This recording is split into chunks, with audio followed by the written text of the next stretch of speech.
Em nome do Pai, e do Filho, e do Espírito Santo. Amém.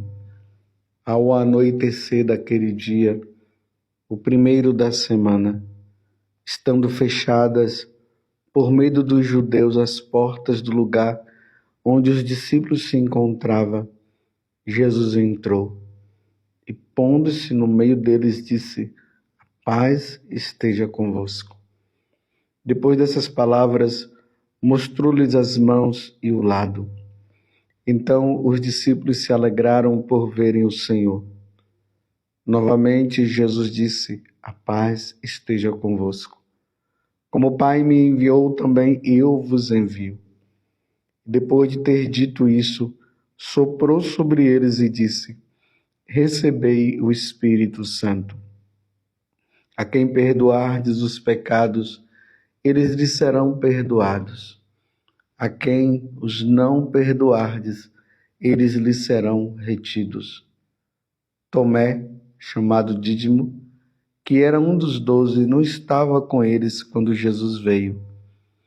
Os outros discípulos contaram-lhe depois: "Vimos o Senhor." Mas Tomé disse-lhes: "Se eu não vir a marca dos pregos em suas mãos, se eu não puser o dedo nas marcas dos pregos e não puser a mão no seu lado, não acreditarei." 8 dias depois, encontravam seus discípulos novamente reunidos em casa e Tomé estava com eles. Estando fechadas as portas, Jesus entrou, pôs-se no meio deles e disse: "A paz esteja convosco." Depois disse a Tomé: "Põe o teu dedo aqui e olha as minhas mãos. Estende a tua mão e coloca no meu lado. E não sejas incrédulo, mas fiel." Tomé respondeu: "Meu Senhor e meu Deus." Jesus lhe disse: "Acreditastes porque me viste? Bem-aventurados os que creram sem terem visto."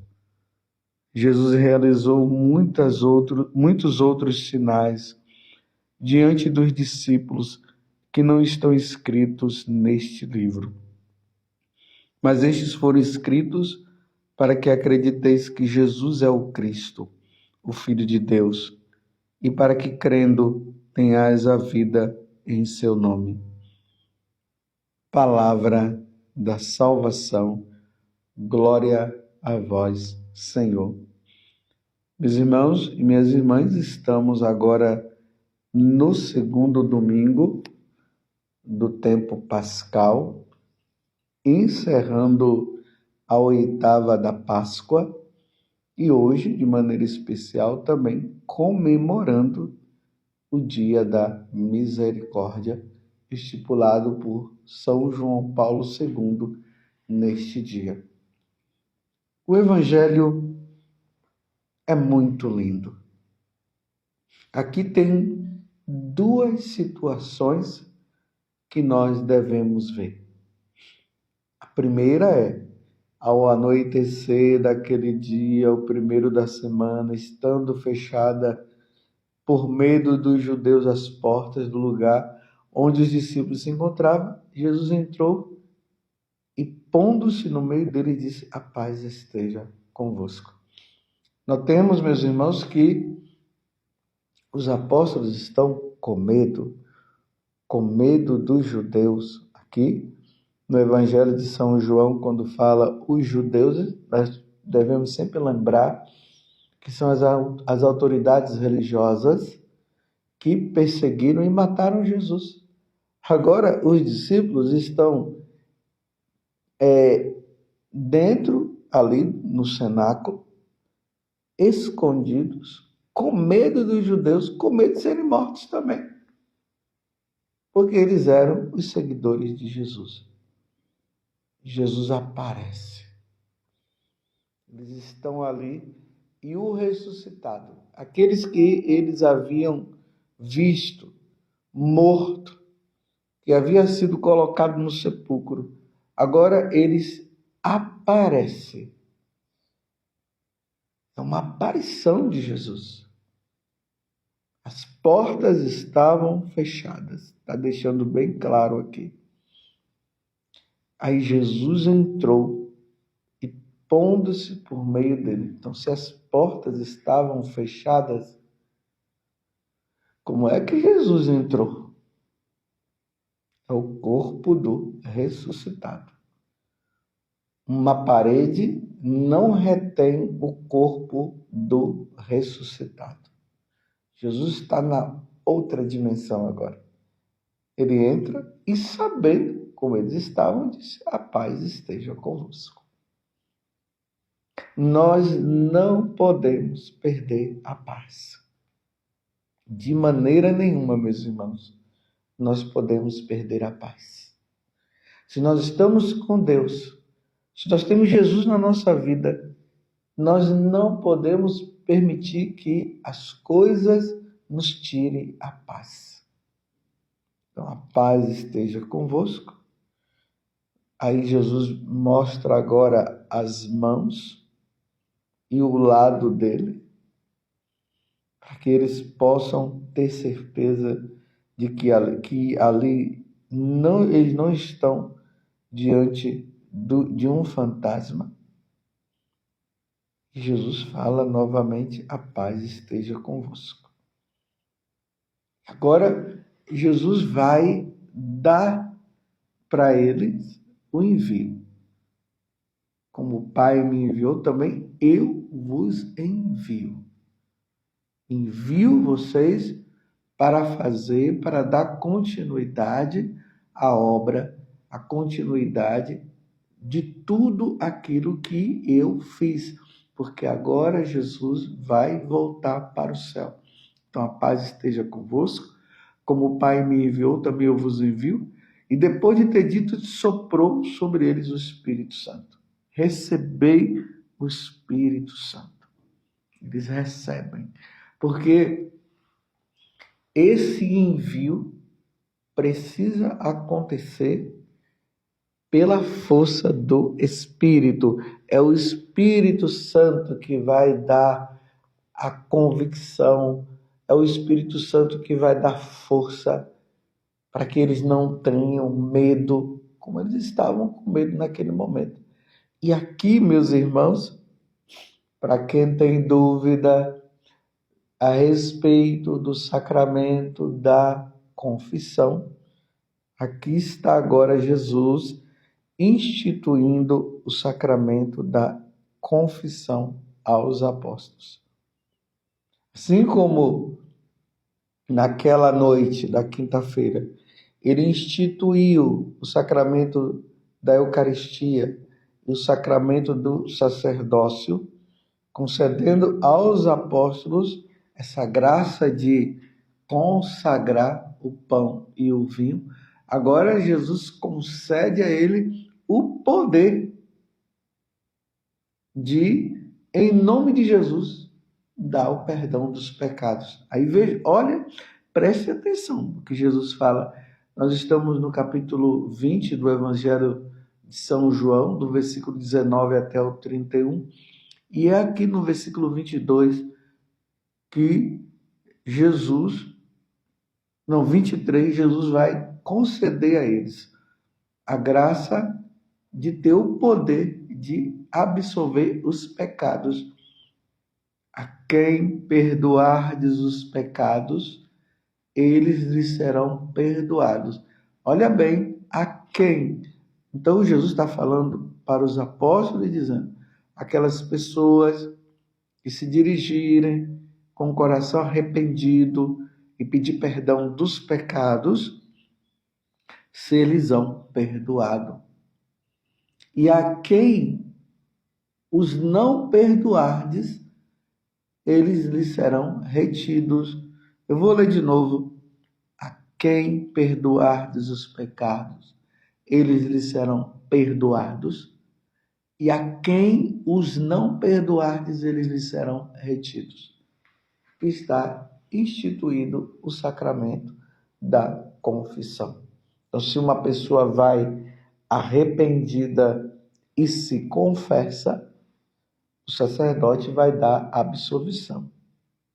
Se uma pessoa ela não se encontrar, melhor, se uma pessoa não se encontrar arrependida do pecado, não tem perdão.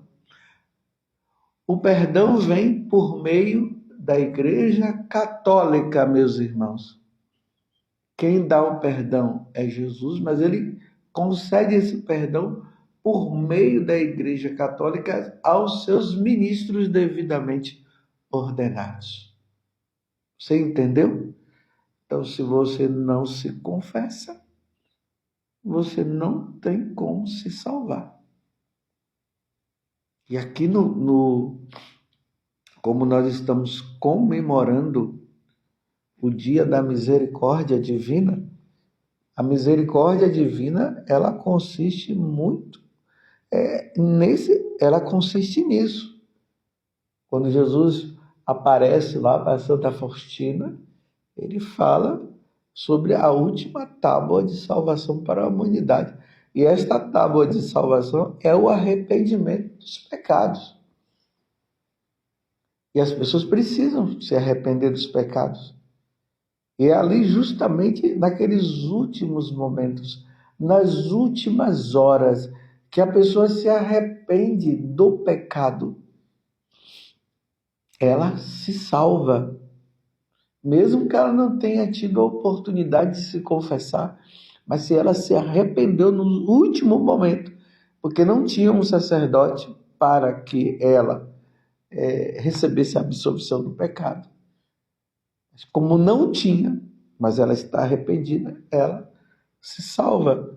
E o texto da misericórdia é justamente nesse sentido que Jesus ensina a Santa Faustina para que nós pudéssemos rezar o texto da misericórdia por aquelas pessoas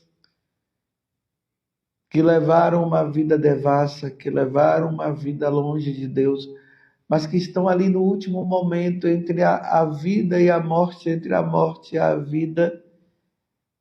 Através daquela oração ela possa se arrepender. Eis aqui o grande mistério da misericórdia de Deus. Uma pessoa leva a vida toda sem querer saber de Deus e no último momento ela se arrepende, ela se salva. Então, quando nós estamos rezando o texto da misericórdia, nós precisamos rezar o texto da misericórdia nesta concepção, pensando naquela pessoa que está na agonia, está agonizando, para que aquela pessoa que não está arrependida, que não crê em Deus, que não quer saber de Deus, nós vamos pedindo pela sua dolorosa paixão, tenha misericórdia desta alma, Senhor. Tenha misericórdia pela sua paixão, pela sua morte. Tenha misericórdia, que ela se arrependa, que ela não morra, Senhor, nesta condição, que surja um sacerdote neste último momento, que ela se arrependendo, apareça um sacerdote. Mas se acontecer de não aparecer o sacerdote, mas que ela morra arrependida. Aqui está o sentido de nós estarmos comemorando o dia da misericórdia divina. Não é somente para ficar contando, eu rezei o texto e ganhei um carro, eu rezei o texto e estava assim e Deus me deu. Não, meus irmãos, é para nós rezarmos por aquela alma que no último momento, ela ali, porque no último momento se fala que o demônio vem pedir a alma daquela pessoa. Então é preciso rezar para que o demônio não saia vencedor, para que Jesus sim seja o vencedor diante da situação que aquela alma está passando. E aí entra mais uma vez o sacramento da confissão. Que maravilha, meus irmãos. Que maravilha é o sacramento da confissão. Imagina, por meio de um sacerdote devidamente ordenado. Nós vamos ali e é um sacramento, então significa que o sacramento é Deus que está agindo ali. Nós vemos o padre tal, mas na verdade não é o padre tal, é a pessoa de Jesus que está agindo nele. E você chega ali e fala as suas podridões, o sacerdote absolve. Deus Pai de misericórdia, que pela morte e ressurreição do seu Filho reconciliou o mundo consigo e enviou o Espírito Santo para a remissão dos pecados, te conceda pelo ministério da Igreja o perdão e a paz. E eu te absolvo dos teus pecados em nome do Pai, do Filho e do Espírito Santo. E o penitente diz amém. O sacerdote ali já dá também a penitência que ele precisa cumprir diante de um mal que ele fez. E a pessoa sai aliviada. Agora, imagina no último momento, a pessoa está prestes a morrer e chega um sacerdote. Existem fatos históricos, isso eu quero dizer históricos que são verdadeiros, não é contos de carochinha, de pessoas que estavam ali morrendo, era devoto de Nossa Senhora, a Mãe da Misericórdia, porque ela é a mãe de Nosso Senhor Jesus Cristo. E naquele momento aparece um sacerdote do nada. E o sacerdote ali entra, e que é um fato que um bispo estava indo para um determinado lugar e ele acabou se perdendo, entrou na mata e de repente ele encontrou uma casa e ele bateu na porta. Quando ele entrou, os habitantes daquela casa ficaram admirados diante daquele milagre, diante daquele fato extraordinário, e que aquela pessoa muito devota de Nossa Senhora da Misericórdia, e ali o bispo apareceu, que estava perdido, e atendeu a confissão daquela pessoa, e pela misericórdia de Deus, aquela pessoa morreu em paz, porque o ministro de Deus tinha chegado naquela hora. Agora imagina aquela pessoa que não quis saber de Deus e tudo mais, e no último momento ela recebe essa graça da misericórdia. Então rezemos o terço da misericórdia, sempre lembrando, sempre nesse sentido, em qualquer lugar do mundo tem alguém que está morrendo, que é um ateu, que não quis saber de Deus, e agora ele está ali, chegando o momento de ele se encontrar com Deus. E através daquela oração, a pessoa se arrepende.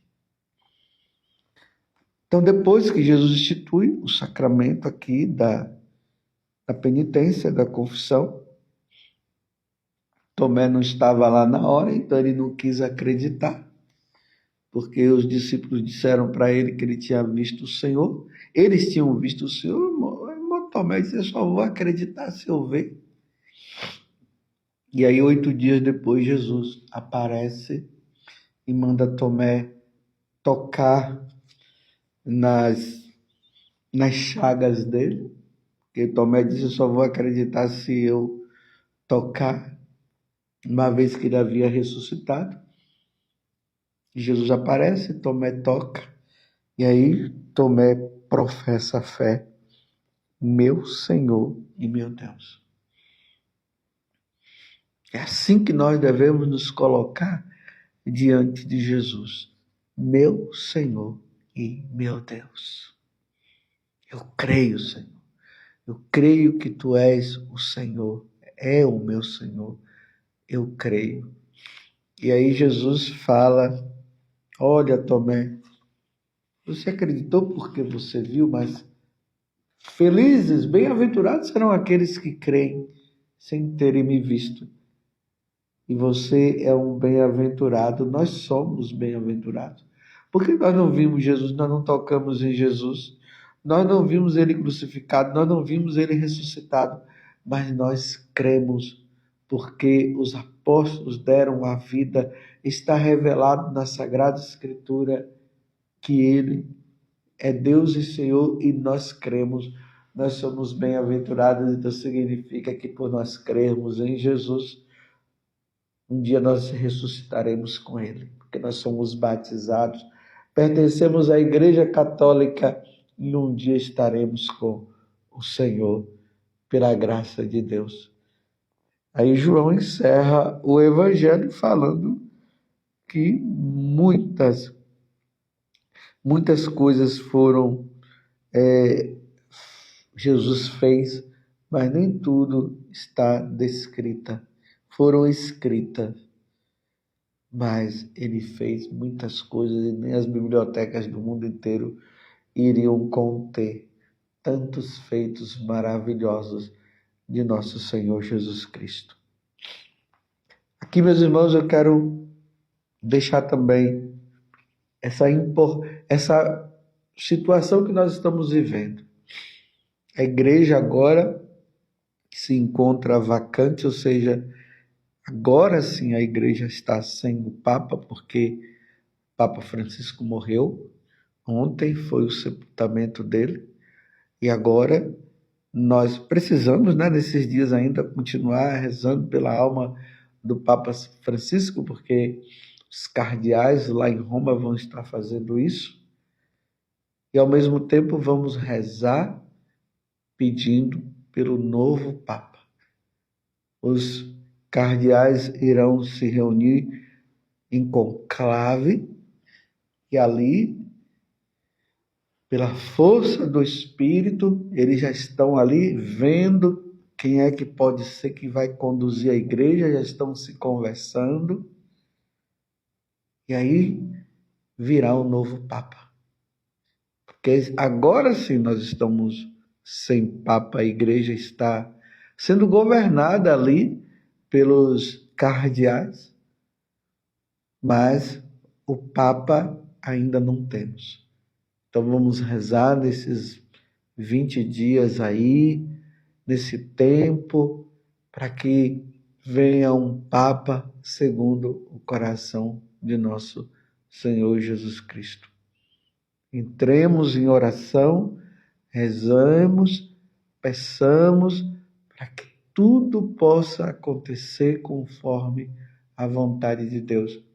E tomem cuidado com essas pessoas aí que não acreditam que de João 23 para cá, o último Papa para eles foi Pio XII, e estão dizendo que a igreja está sem Papa desde João 23. Todos os papas que vieram até hoje são papas, porque houve o conclave, e nós cremos nisso, meus irmãos. Isso é uma questão de fé, nós cremos. Não vamos ficar dando ouvido, porque tem gente por aí dizendo que esse conclave não é válido e tudo mais, são os chamados sedevacantistas.